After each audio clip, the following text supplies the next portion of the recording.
This week, Black Ops Cold War will invade Warzone with Season 1 storming onto consoles and PC.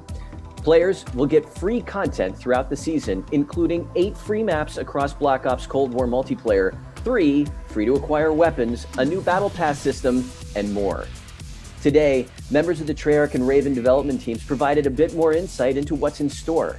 For the full-length studio broadcast, check out Treyarch's YouTube channel.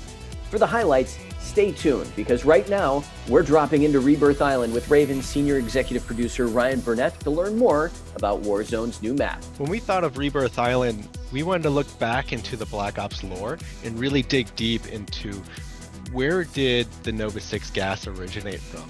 Players will experience open area and open island where they'll be able to roam around the map, and in there, in the center of this island, is the actual bioweapons facility. Season 1 also marks the arrival of 3 new operators. Out of the gate, starting the week of launch, players will get to know Stitch. Discarded by the Soviets, he's a former bioweapons expert hellbent on revenge. With new play spaces and operators in the mix, you'll need some additional tools in the toolbox. Expect a huge addition to your Warzone armory, as a vast infusion of Cold War weaponry becomes available for you to use in your loadouts. Unless a weapon has a particular challenge needed to unlock it, Black Ops Cold War primary and secondary weapons, including blueprint variants, will now be accessible in Warzone. Here's Treyarch's Tony Flame to share more about the 2 new weapons players can expect at launch, along with a brand new score streak.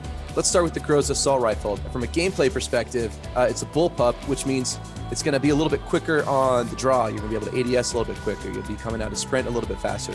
And it's a lot of fun. It's very unique visually. On the flip side, switch to the MAC-10, you've got a traditional Black Ops favorite here in the MAC-10. It's an incredible SMG. It's got the fastest fire rate of all the SMGs. It's kind of a bullet hose, but it's a ton of fun to use. This is the score streak, the HARP, the high altitude recon plane. You call it in, and it's going to tell you where all the enemies are. It's going to show the direction they're facing. There's no counter for it because it's a high-level score streak, other than to shoot it down. Things don't quite go your way in Warzone, you'll get the chance for another go, but this time with 2 new Gulag experiences. The Rebirth Island is all about the prisoners, right? So as you go down the hallways, your metal detectors go off, alert your enemy, let you know where you're at. So we're adding a little twist there to your 1v1. Shifting gears to Black Ops Cold War multiplayer, the launch of Season 1 also ushers in the arrival of 8 maps, mixing up a range of 6v6, 2v2, and Fireteam experiences. Here, for the rundown, is Treyarch's Matt Schrantz. We've got a new 6v6 map, The Pines, and an 80s mall. So we've got all the 80s mall fanfare. Raid is returning, plays really well in every game mode. The team has spent a lot of time focusing on making sure that Raid plays like it played in Black Ops 2. We'll have U-Bahn. It's actually under the Berlin Wall in an underground tunnel. We also have ICBM, which I believe is actually our smallest gunfight map. It's located in a launch facility. We've got KGB, which is located in a Soviet financial building. We've got Game Show, and this is just a fun map. It is set on a game show stage. Nuketown Holiday. We've got trees, we've got wreaths, we've got snowmen. Looking ahead to some other things mid-season, looks like the team's got some plans for something called Sanatorium. Sanatorium is located in Russia. It's our biggest Fireteam map to date. We find that it lets you spread your wings a little bit further. With Newtown 84 now in the mix, Treyarch delivers on the nostalgia with a holiday-themed version of the Black Ops cult classic. It was just a fun thing when we were stringing up the lights and kind of brainstorming what we could do. It felt very different. It feels really cool. The holiday spirit isn't just limited to Nuketown.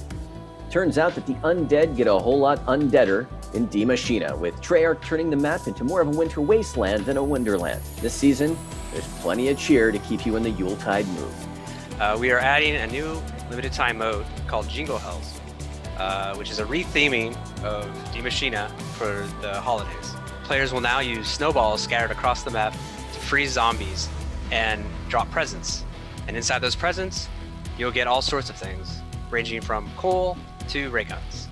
In addition to in-game intel and the introduction of the new Battle Pass weapons and customization content in zombies, the undead also get new play spaces for Onslaught on PlayStation. Throughout the seasons, as we add these multiplayer maps, they will be added to Onslaught as well. So you'll be finding new opportunities to earn chalices and take on as many megatons as you can to earn rewards. later this season, in addition to the Pines, we'll be adding Raid as well. Additionally, fans can expect the new Cranked mode for the first time ever in Zombies, coming mid-season, plus much more to come for Zombies in Season 2. So you have a timer of 30 seconds that's ticking down. When it reaches 0, you die. Every time you kill a zombie, that timer resets. It's even more frantic in 4-player when you're juggling between all these different zombies, trying to make sure everyone stays alive. When Season 1 launches, remember that the cross-progression system that links player progression, prestige levels, and the battle pass between Black Ops Cold War and Warzone becomes available in Season 1. That's right, when Season 1 drops, expect your season level to be synchronized based on your current season level in Black Ops Cold War. Your previous unlocks from Black Ops Cold War and Modern Warfare, such as weapons, perks, score streaks, and more, will remain unlocked. For all the details about Season 1 and what's in store, head to callofduty.com to learn more.